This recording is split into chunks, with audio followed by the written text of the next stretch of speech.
We're just about ready to step forward in the wheel of the year into the season of Imbolc. And one of the things I do at this time of the year is some special housekeeping chores at the Crone house. For one, changing the altar. And I thought I would tell you a little bit about how I'm doing it this year, as I did it differently this year.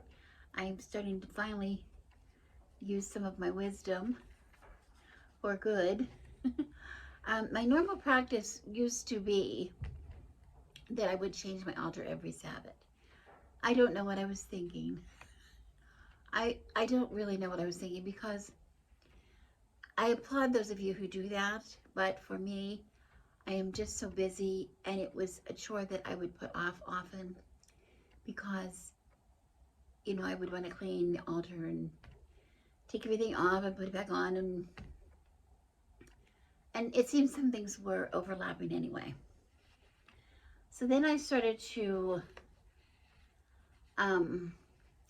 just have an altar. I got very lazy, and I would just have an altar for two times a year, the light of the year and the dark of the year, which is what I've been done most of the time. And I would put a few things on there, depending, you know, I would put a few things on there for Yule or for Samhain, or if I was doing anything different, anything special, I would include them on the altar. But that really left me feeling flat. It didn't give me the feeling that a nice furnished altar gives me, a nice working altar, because I do use my altar all the time. In the altar in here, I'm speaking of. I don't use it for ritual, but we do use it for so many things. So finally I think I got a little wise. And I thought, I'm going to still change it for the light half and the dark half, but there's so much commonality between the two, the sabbats in the light half and the sabbats in the dark half, that I thought I could just keep some things generally on there all the time during that time of the year, and then switch out each sabbat for certain items. And I'll explain to you what I mean by that. I'm sure that's something that you already do. I'm somebody who that kind of common sense comes to very late. I don't understand why I didn't think of it before, but I think it's because I don't know why. I don't even know why. But so what I did was, the first part of this video, I showed you in super speed time, I think, that I did take, I had a dark cloth on there, a black and gold. I think I love that cloth. I use it a lot, or I have just a plain black one sometimes, but I love the black and gold one. I put it on at Lammas for the first harvest. So I have it on for Lammas and Mabon and Yule and Samhain and Yule, okay? Those 4 Sabbats. And then at Imbolc, I put it on the light, I changed it, and I put the green cloth. It's green and black, I think it is, but I like the green. It makes me think of the green, the veiling, the green of the earth, the veil, Bridget's green veil of covering the earth. So for Imbolc, for Ostara, for Beltane, and for Litha, I will leave the green cloth on. And then I have some of my regular things, which you could see, and then I added some special things just for Imbolc. Now when we come to Ostara, those special things that are up there, and I'll explain to some of what they are, will be replaced with things that are specific to Litha, etc. But the basics will stay the same. That way I can maybe maintain it a little better. I think I spread myself too thin. I have too many different altar spaces, workspaces, and I really try to maintain them all, so that's a little bit hard for me sometimes. But I just want to tell you, I didn't say you had any speaking in that. I just had some music in the background. But I wanted to explain a few things that are on there, in case you wondered what kind of things I put on there. I'm not going to go item by item, but I can tell you, I have regular things that I always have on there. The red, or I guess it's a deep red, and white candle are usually there for representation of the goddess and the god candles. I do that only when I do special things. I light them. I light them generally just as altar candles, but I do use them for certain things, which is not, I don't need to go into right now. Okay, so I have those, and then I have another working candle, which is the candle I light nearly every time I come into this room. I will light that, light some incense, and then if I need light for candles elsewhere, or for incense elsewhere in the room, I would just take the flame from the working candle. That's just my personal practice. Okay. Then I have on there, I have a statue of Pan. He's been on there quite a while. He's not always on there, but he's been there. He's staying. He did hold some feathers, some of my hand's feathers originally, and now this time he is now holding a spring flower and a daffodil, and there's a Priapic wine behind him, which is the time of the year that it comes out now. That stays out for a while. I also have a corn dolly that is represented to me of Bridget, or Brige, or Bridget, or whatever you call her. There's a lot of names. I tend to call her Brija or Brige. She's wearing robes of garnet, which is, the garnet stone is connects to creativity and love, and symbolizes courage, positive thinking, which I really love, because the idea of a corn dolly, first of all, Brige is the triple goddess. Some people think of her as 3 goddesses, but most people now, I think, it's more commonly thought of her as a triple goddess. So she's the goddess of poetry, the goddess of healing, and the goddess of smithcraft. So she is all about regeneration and abundance, which is what a corn dolly represents. For those of you who don't know much about a corn dolly, some of you might have your own traditions, including that include a corn dolly. I like to make a corn dolly in the harvest, during the first harvest. Usually we make corn dollies. Here's one that we made last harvest. You see a small simple one on this altar I put up there too. I think it has legs. This is what we burn. We put it up. We make it during the harvest, usually the first harvest, sometimes the second harvest. So either at Lammas or Mabon, and they're usually Samhain much too busy. We don't do it then. So it's usually around Lammas that we think of making a corn dolly.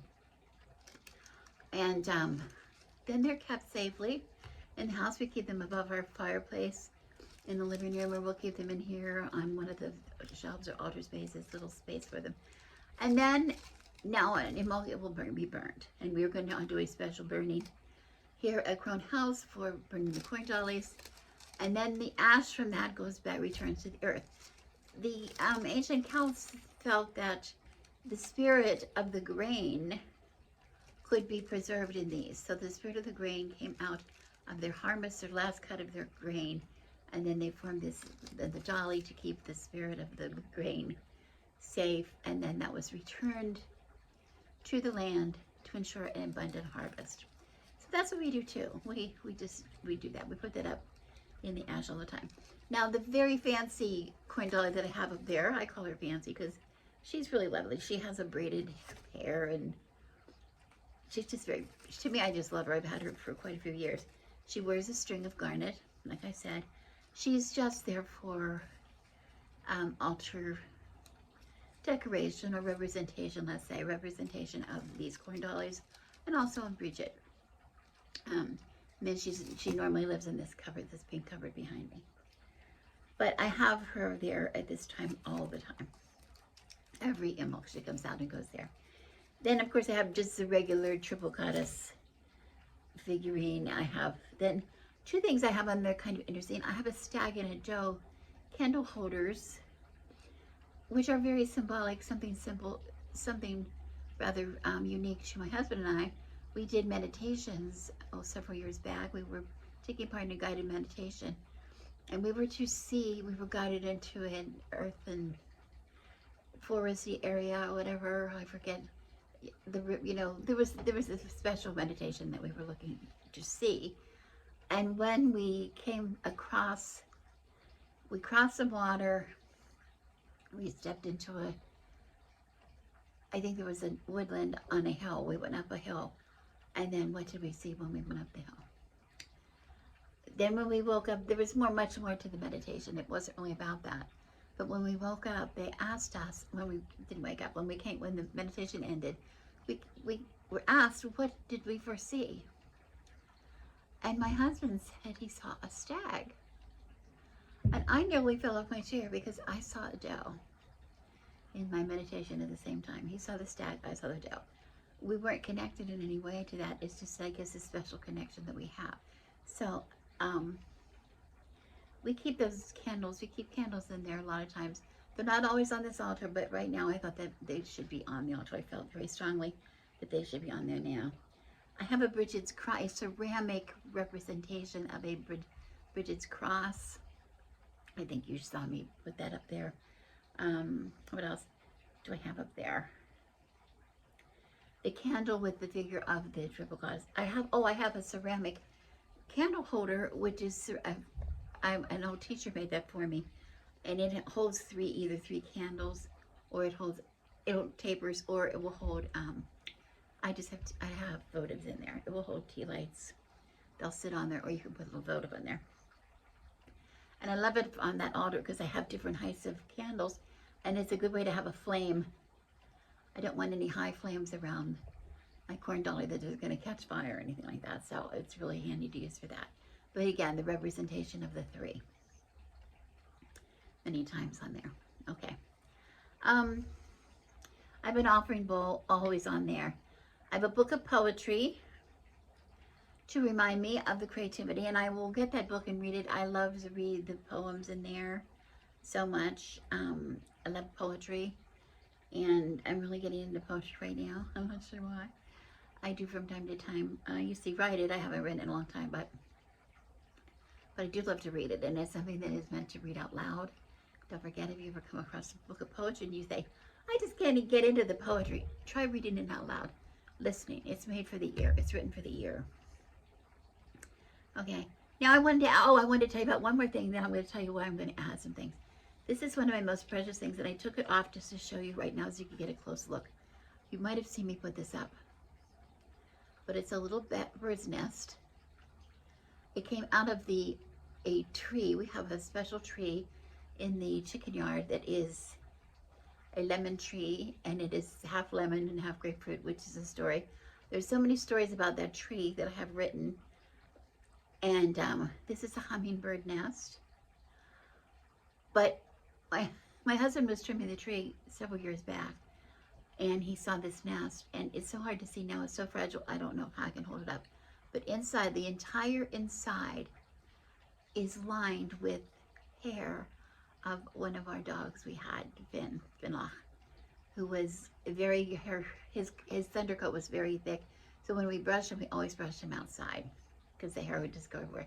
And the birds loved that, of course, and so they took that hair and they built this little nest and cushioned their nest out of Finlach's hair, and I thought that was so beautiful.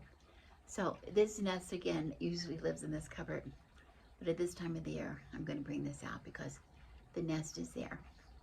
Now, if you don't know, I've mentioned it before, but Imbolc, the word Imbolc translates, I think, very closely, I think they say, to something that means in the belly, which means this is the time of the year where the sheep would be pregnant. They would be ready to give birth to their lambs, about ready to get, so it's a time to celebrate. Here comes the milk again. Here we're going to get in milk again. Remember, the people in the Middle Ages, the ancient people, did not have milk a whole year like we do.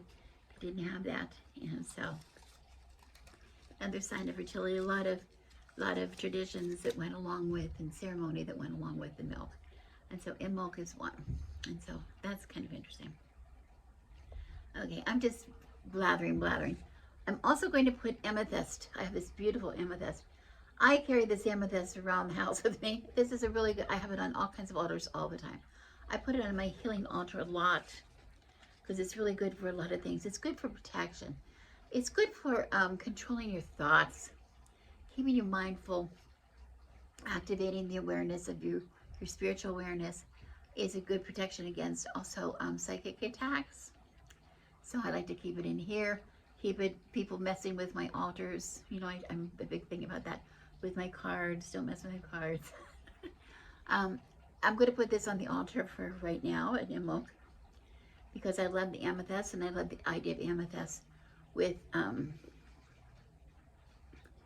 the other items that I have on there. I think it's really good.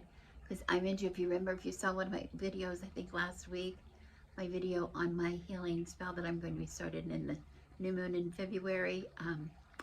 This room is really going to be devoted pretty much to my healing journey, and so this is going to stay. I'm also going to put up some seeds. I'm going to bless my seeds on the altar, and I have just 3 packages of seeds that I'm going to be, these are good things for healing. They're good flowers and herbs for that I use in healing, teas, tinctures, those kind of things. Chamomile, marshmallow, and echinacea. So these are really good. So these are going to be blessed on the altar. I also want, I have to say one thing, because this is, my husband always thinks this is really funny. I'm going to be adding some more flowers. I like a lot of flowers on the altar this time. But you can see these are not real flowers. These are pretend plastic stupid flowers, which I never ever have artificial plants or flowers in my home. I never do. I think they're horrible. That's my opinion. I'm sorry if you love them, but I just don't like them. I don't have them. I have to be very careful though about having, first of all, a lot of flowers and plants inside my house, because I have had cats have some very serious consequences from eating flowers before. Have to be very careful. And we don't know, and most of the cut flowers that we get come from the florist, who knows what they have put on them. So I do use these in here on my altars. That's the only time you see me use artificial flowers in here. If I'm doing a ritual, I use real flowers and then I take them outside. But but in the house, in this room, it doesn't get a lot of light. And also I don't want to have a flower die just because I neglected it or cut it. So I will use these because they add good color on the altar. So nothing wrong with that. Okay. Let's see what else that I want to mention. Oh, one more thing. I wanted to say that I am using a couple of tarot cards on my altar also for to represent for Imbolc, and I chose 2. I chose cards from the Forest of Enchantment. You haven't seen this in a while, or the Enchanted. The Forest of Enchantment. No, the Forest of Enchantment Tarot. You haven't seen me with this card for a while. It's kind of springy, isn't it? It's about the forest and the greening again at Imbolc. And I chose, usually I was just going to put up the Green Mother, which is the Empress card, because that is the essence. That's her, very green, and her baby's green. She's called in here the essence of fertility. It says the Green Mother is the embodiment of feminine power. She represents sexuality, the world of the senses, and unconditional love. She is the essence of fertility. Call upon her when you need an increase in earthly support, a creative push, healing, or comforting care. The Green Mother wants you to remember that what you nourish is what you will grow. So pay attention to where you put your energy. Isn't that what we say all the time? Pay attention where you put your energy. So she's going to stay on my altar pretty much during Imbolc, unless I want to use her in a reading. But then she's going to go right back there. But she's not going to be alone. She's not going to be alone. I'm going to put with her the Wise Woman. Is this me or what? Wait. Is this me or what? The Wise Woman. Well, I really do think I'm wise. I'm a braggart about being wise. I'm a crone. I'm always going on about how crones know stuff. Well, I love what it says. Listen to what it says in this book about this. I hope that glare's not on there. Is that better? How about that? The Wise Woman card confirms that there is a core of deep knowing within you, but you may need spiritual guidance to access it. Wisdom takes time, devotion, patience, and above all, willingness to accept and commit to the path you choose. The Wise Woman doesn't argue with oracles, and neither should you. Just read the signs. They are everywhere. You know what? This is me sitting here thinking I'm all wise. which I am wise. Don't get me wrong, I'm pretty wise. I've been around a few years and I've learned some things, but I'm not done learning. I'm not done learning. And didn't I just share with you last year or the year before that I was learning, I'm learning more how to read oracles than ever before. Omens more than ever before. Looking at signs, looking at dreams more than ever before, which I always kind of paid attention to a little bit, but I didn't really care too much about what the message might be behind it. I thought, oh, I must know about it. Well, I'm learning that maybe I didn't know. Maybe there's a lot that I did not know. I need to pay more attention. And this is to remind me to pay more attention. Because all the wisdom in the world that I have acquired, I'm still a mess. Still a mess. I need to acquire some more wisdom, some more knowledge. Pay attention to more things. So these two very wonderful cards are going to sit on my altar for the time being. Okay, so I don't know if this was any help for you. This might be the most boring video I've ever made, but I just thought some of you might like some ideas. And I want to show you, I'm always saying, do you. You do you. You do not have a bird's nest made from hummingbirds out of your dog. I know you don't. You know, you don't have, the stag and deer doe might seem like nothing to you. What else did I put up here? Do you have a pre-epic wand? Well, that's a whole other story, is a pre-epic wand. But, you know, you have things that are important to you. You have things that are important to you. So you do you. Don't do me. But you do you in a way that makes you feel good, that makes sense, that helps you in some way. Okay. So that's it. That's it. Let me know if you have a video, an altar you want to share. I would love it if you could. Maybe I could say, I don't know how to do a tag, but I could say, you know, leave us a link and we'd love to look at your altar. Or we'd love to look at your altar. Okay. So anyway, thank you so much for watching. I'm Rebecca, and I wish you blessings.